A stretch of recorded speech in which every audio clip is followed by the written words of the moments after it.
Greetings, fellow traveler. My name is David McLeod. I am your life mastery coach and the lead author of the #1 international best-selling book, Gifts of Wisdom, Practices for Healing and Empowerment. I'm also one of the co-authors of the best-selling series, The Wellness Universe Guide to Complete Self-Care. Welcome to Life Mastery Soul Memos, my monthly series designed to help you expand and magnify your life, one simple idea at a time. This is episode number 69, and today my topic title is, Who Owns These Thoughts? Have you ever been enjoying a perfectly good afternoon, maybe just sipping on a coffee, when your mind decides to take a sudden, sharp left turn into total chaos? One minute you're fine, and the next you're dealing with bizarre or even dark thoughts that seem to have arrived out of nowhere. It's one of those weird things about being human, isn't it? We sit there, trapped in our own heads, watching a mental movie we never bought a ticket for. We start to wonder, where in the world did that come from? And because we have this habit of assuming that our thoughts represent us, we immediately start beating ourselves up. We think, if that thought crossed my mind, something must be wrong with me. It's an exhausting way to live, always policing the internal skyline, worried about the next storm cloud that might roll in.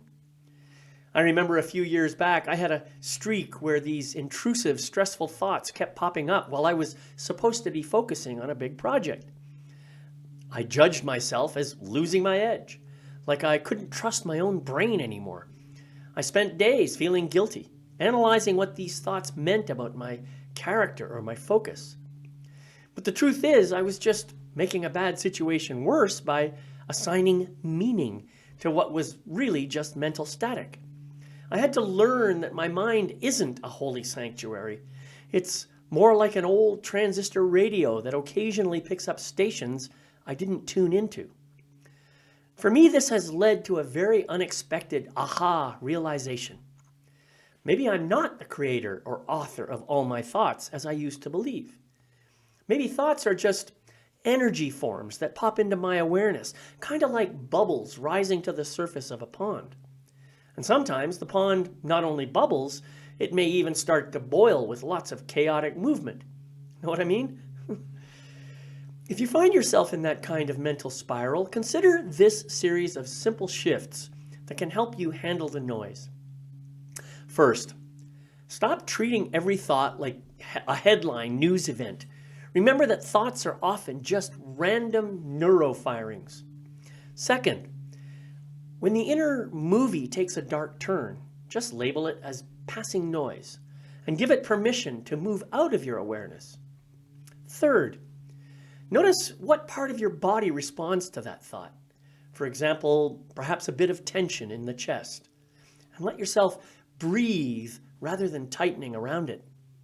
Fourth, realize that you can have a thought without being the thought, and that it may arrive completely unbidden. Fifth, look for the watcher behind the scenes, that part of you that's aware of the thought in the first place. Notice that the watcher is always calm, no matter how wild the thought might be. And sixth, choose to return your focus to what you're doing right now, like you're changing the channel on that radio. When we look at the science of it, this makes a lot of sense. Our brains are essentially pattern matching prediction engines designed to keep us safe by scanning for potential threats.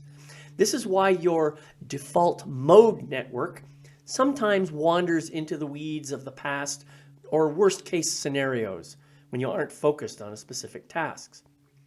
Trying to force your mind to be quiet is a bit like telling your heart to stop beating. It usually just makes the rebound stronger.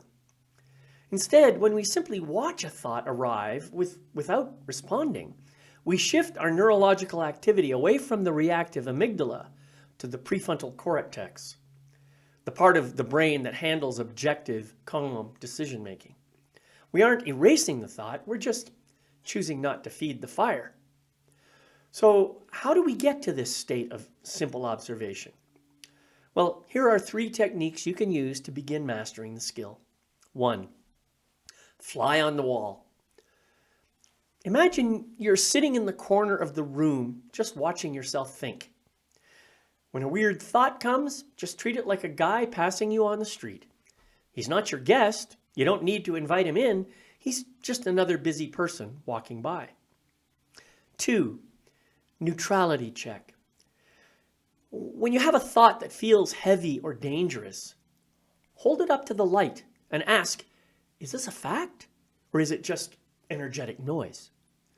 You'll find that most of the time it's just electrical junk with no actual power unless you engage it and begin transforming it into some kind of drama. 3. Choose an anchor. When you notice you've wandered into the weeds, bring your focus to a physical sensation, like your feet on the floor or the rhythm of your breathing. That sensation is the real world. The thought is just a story. Release the story and see the thought for what it really is. By practicing these techniques, you stop being a prisoner of your own background noise.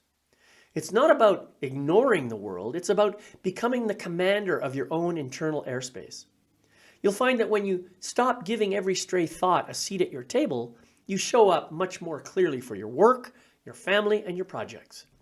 You're no longer putting out your own imaginary fires. You're staying present. If you like being inspired by people who learn from their circumstances and embrace the wisdom that emerges naturally out of those situations, then you'll love my book, Gifts of Wisdom, Practices for Healing and Empowerment. Please head over to Amazon right now and grab a copy for yourself, and maybe grab one for a friend as well. Ultimately, fellow traveler, it helps to keep this perspective. Every thought is simply neutral energy that rises into your awareness. It has no power of its own and can do nothing until you pay attention to it. So, take a breather, watch the clouds pass, and be careful where you decide to place your attention and intention. You are the sky, not the weather, and that makes all the difference. Let me know your thoughts about this. And if you need some one-on-one support, please reach out to me directly. I'll see you next time on Life Mastery Soul Memos. Bye-bye for now.